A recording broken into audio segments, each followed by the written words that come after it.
وہ ظالم ہے، اور اللہ تو ظالم نہیں ہے، مالک الملک ہے۔ ظالم ظلم کیوں کرتا ہے؟ اس کو ضرورت ہوتی ہے۔ ایک کی چیز لے کے دوسرے کو دینا، اس کو تو ظلم کہتے ہیں۔ ایک کا حق روکنا، کسی کو تو ظلم کہتے ہیں۔ اللہ کو اس طرح کی کوئی ضرورت نہیں، وہ شہنشاہ مطلق ہے۔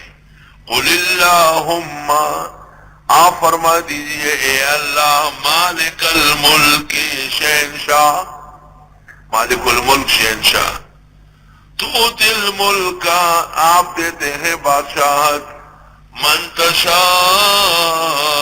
جس کو دینا چاہے، وتنزع الملک ممن تشاء، اور آپ چھینتے ہیں بادشاہت جس سے چاہے۔ چند لمحوں میں مشرف کو بٹھایا، اور 8 منٹ اور 13 سیکنڈ میں شریروں کے خاندان کو رلایا۔ وَتُعِزُّ مَن تَشَاءُ، آپ عزت دیتے ہیں جس کو چاہے، جیسے علماء کو، ہمارے بزرگوں کو۔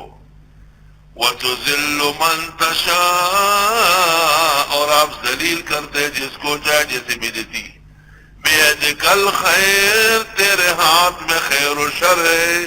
إِنَّكَ عَلَىٰ كُلِّ شَيْءٍ قَدِيرٌ، بے شک اللہ تعالیٰ، بے شک آپ سب کچھ کر سکتے ہیں۔ مالک الملک، بخاری شریف جلد ثانی صفحہ 916 ہے۔ قال سفیان، معنی ہو شاہنشاہ، مالک الملک کا معنی سفیان سے بخاری نے نقل کیا ہے شاہنشاہ، یعنی شہنشاہ۔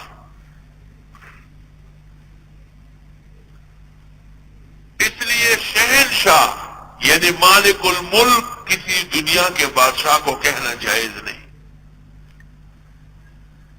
اور خان صاحب بریلوی نے رسول اکرم صلی اللہ علیہ وسلم کے لیے استعمال کیا ہے، حاجیو آؤ شہنشاہ کا روزہ دیکھو، کعبہ تو دیکھ چکے، کعبے کا کعبہ دیکھنا۔ تو اس زمانے کے ایک شاعر نے ان کو خط لکھا کہ ایسا مت کہو، بلکہ یوں کہیے کہ حاجیو آؤ میرے شاہ کا روزہ دیکھو، اور کعبہ تو دیکھ چکے، کعبے کا کعبہ دیکھنا۔ تو انہوں نے 45 علماء کے نام لکھ بھیجے کہ ان سب نے خطبوں کے اندر رسول اکرم کے لیے شہنشاہ کہا ہے۔ تو 45 وہ، 46واں یہ، 43واں نعیم الدین، اور 48واں امجد علی، اور 49واں سعید کاظمی، 50واں نورانی، 50 کاملون سیصلون الی النار۔ یہ 50 کے 50 دوزخ میں ہوں گے، کیونکہ یہ حدیث کے خلاف۔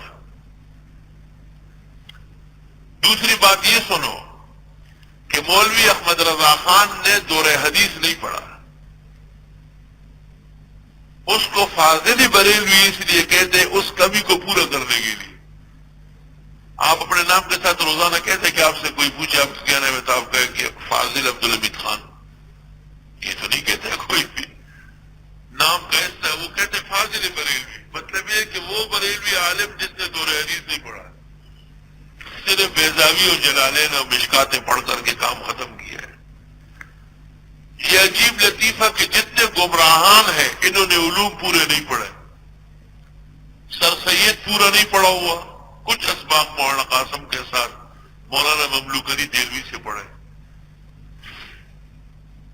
مرزا غلام احمد قادیانی فاضل نہیں ہے، مودودی فاضل نہیں ہے۔ اس وقت کے فتنے دیکھیں، ان میں بھی کوئی فاضل نہیں۔ ڈاکٹر اسرار صاحب نے کہاں سے پڑھا ہے؟ فاضل نہیں ہے۔ ایم اے عربی ہے، اسلامیات ہوں گے، لیکن دینی مدرسے کا فاضل نہیں ہے۔ جتنے گمراہان اس وقت بھی ہیں جن کی تحریک میں سے غزران آیا ہے، یہ سب کے سب پتیلے تو ہے، ڈھکن نہیں ہے۔ اور پتیلا ہو ڈھکن نہ ہو تو کوئی بھی اسے منہ ڈالے، یاد رکھنا طالب علموں جن کی کتابیں ادھوری ہے پوری کر لو، دورہ حدیث ضرور کر لو، اور دورہ حدیث ایسی جگہ کر لو کہ تمہیں پتہ ہی نہیں چلے کہ ہوا ہے نہیں ہوا ہے۔ عجیب عجیب دور ہے، ایک دورہ حدیث کا ہوتا ہے اور ایک دورہ راس کا ہوتا ہے، غلط الراس۔ حدیث ایسی پڑھو کہ آپ کو بخاری، مسلم، ترمذی، کم از کم حدیث آئے تو آپ کو پتہ چلے کہ واقعی یہ گزری ہے، ایسا دورہ پڑھو۔ یہ نہیں کہ بے علم و ادب جس نے لیا درس بخاری، آتا ہے بخار اس کو بخاری نہیں آتی۔